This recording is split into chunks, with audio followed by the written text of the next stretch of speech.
Isang traffic enforcer sa Davao City ang nasaktan ng muntik sa gasaan ng kotseng pinara at sinita dahil sa traffic violation.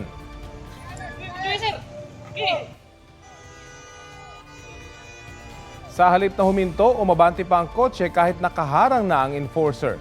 Tumulong na ang isang gwardya para mapahinto ang sasakyan pero nagtuloy-tuloy ang kotse hanggang sa tuluyang makaalis. Nasagi siya at nadaplisan ang kanyang motorsiklo. Ayon sa enforcer, sinita niya ang driver na nag-illegal turn. Desidido siyang kasuhan ang driver. Nakikipagtulungan na rin ng pulisya sa Land Transportation Office para matuntun ang driver. Huwag magpahuli sa mga balitang dapat niyong malaman. Mag-subscribe na sa GMA Integrated News sa YouTube.